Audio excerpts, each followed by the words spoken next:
it's time for a quick intercross demonstration. I got some string here. You can also use 2 pencils. You can also use 1 pencil. So I have a small pencil here. So I'm going to use 2 pencils because this one is going to be my angle checker. This one's going to be the pencil that I'm drawing with.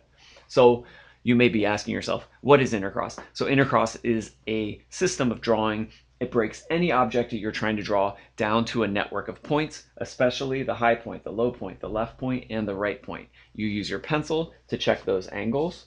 And if you get those angles just right, you get that point relationship just right, you'll have incredibly accurate proportions to your drawing. So just like any other really good drawing technique, intercross takes a wrench and it throws it into the engine of the left hemisphere. So the left hemisphere is very bossy and it is a language-based hemisphere, and it's always kind of dominant throughout the day, and we use it for lots of good things throughout the day, lots of kind of logical thinking and language in general, spoken language. The right hemisphere is holistic, pattern oriented, and it's very good at drawing, but is not the dominant hemisphere that we're using throughout the day. Okay, so intercross is something that throws that wrench into the left hemisphere because it says, no, no, no, you're not drawing a plant here, you're not drawing some leaves, you're not drawing a vase, you're drawing points and angles. And the left hemisphere hates that. And as quick as possible, it will just leave the room. Let me demonstrate what intercross is here with some actual drawing. So high point, low point, left point, right point. High point. What's the angle from the high point to the low point? Okay, high point, low point. So what's the angle from the low point to the furthest point left? Let's zip over there. Now, this whole idea of intercross, right? We need some crossing lines to make that title work. The crossing lines come from, here's an angle shooting off here from the low point to the left point, furthest point left. Now, what's the angle from that high point to the furthest point left? And again, I'm just tracing my pencil points here. I get something over here. There's my 3rd point, furthest point left. The farthest point left and right are almost lined up. The right point is just a little tiny bit lower. High point, low point, left point, right point. So when I'm looking at this, that feels pretty good. So those are my first steps. Then I want to put what my professor used to call the block of marble. Put a block of marble around that. This also could be considered your kind of playing field where the game is going to take place. Outside of this is out of bounds. Inside of it is where the game takes place.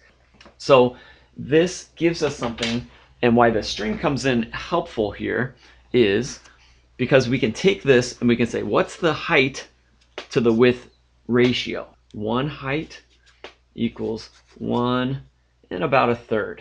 So then I would come over here. Now it's not like I'm taking the same measurement here and bringing it over. So the height when I'm looking at it here, and again, I want to keep my elbows locked when I'm doing this. The height of this, and I'm placing my thumbs on the string here. Now I'm very close to this object. A lot of times when there's a still life object or still life setup or a model, it's further away from the students, and so they don't need such a big measurement as their string. They can usually use their pencil to get the same kind of thing. Use the top of the pencil, slide their finger up and down to get height to width or width to height, whatever it is. In this case, I'm very close. I need something a little bigger like the string. So the height of this to the width, 1, yeah, about 1 and 1/3. I'm getting something very close to that. I would say ballpark pretty close. So I feel good about that. Now, if I measured this 1 to, let's say I got 1 and then I did the widths 1.5, that would indicate a problem, and I would need to go back and reassess some of these angles and change this rectangle a little bit. But right now I feel pretty good about it. My measurements look more or less close. And again, if you get those 4 points and you use your pencil very accurately to trace those angles, you should get those points pretty close. Now, you don't want to be too dark with your initial intercross marks here. In fact, I might knock this back a little bit just so it's a little easier to see what I'm doing. So I'm going to go with that high point. I'm going to try to see how few points I can get to wrap up this leaf form here. So I'm going to go from this high point down to this point. So again, just checking the angle. And then what is another angle I could get from one of these pre-existing first 4 points here? So farthest point left down to that angle, quite steep actually. There's kind of these little ridges going down here. I'm just going to pick one in the middle, and I'm going to cut back up. So here's another point. Again, every new point is reassessed by these previously existing points. And again, I need to figure out where this point is, so let's find that pre-existing point and shoot a line up to it.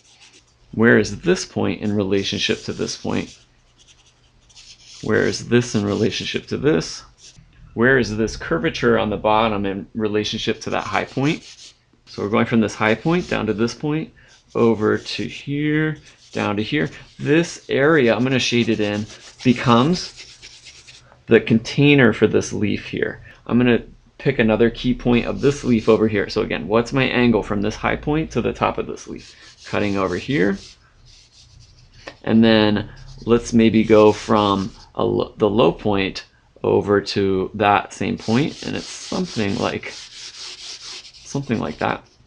And again, where does this point take place? Well, I need to reference some previously existing points. So let's get some lines crossing here.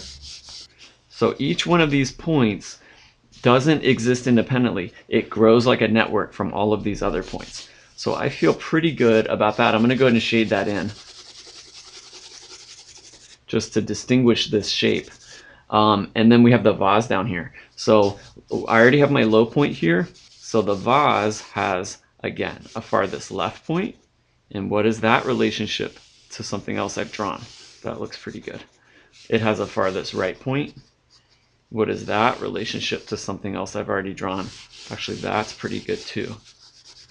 And even though the vase is very curved, I'm keeping my lines nice and straight. So here's my vase. Here's my leaf. Okay, we can then take any of these leaf shapes and break it down ever more. So it becomes like a fractal. We want the big basic container, and then inside of that container, we have more and more detail that we can break down. And trying to take each of these organic curving passages and break it into maybe just 2, 3, 4 points, something as simple, whatever the simplest form that I could use to contain what I'm drawing, that's what I'll use first. So that's to say, any curve that we're drawing, we can break it into a few straight lines. And often that will get closer than what we think the curve actually looks like. In most people's minds, they have a sense of a curve.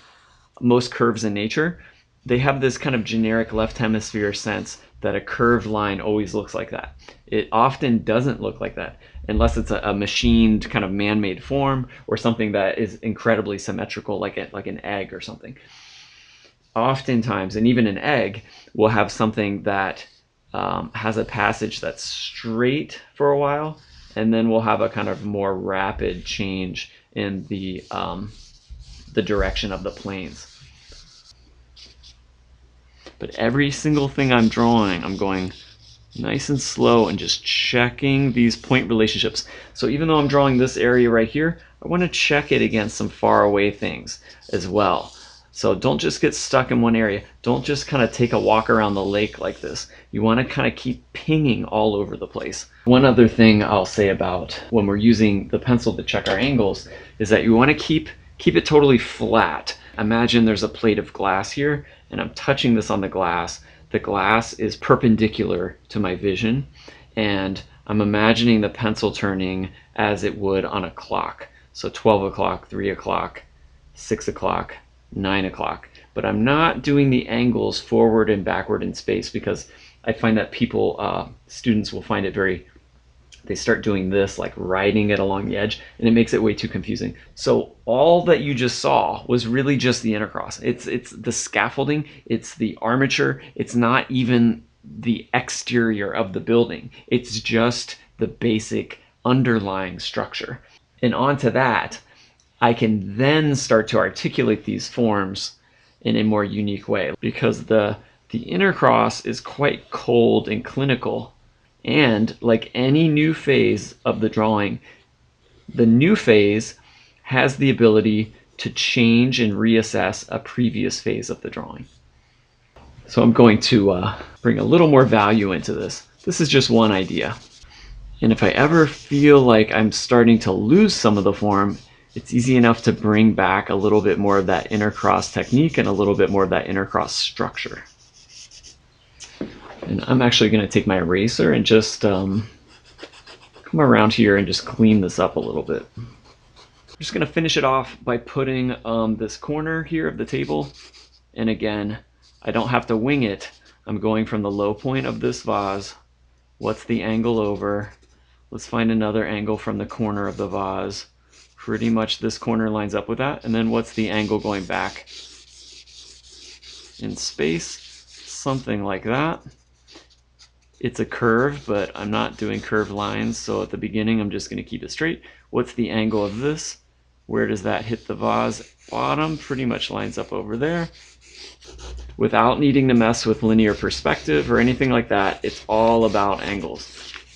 Now, most of what I did here with the value, just to state that again, was not intercross.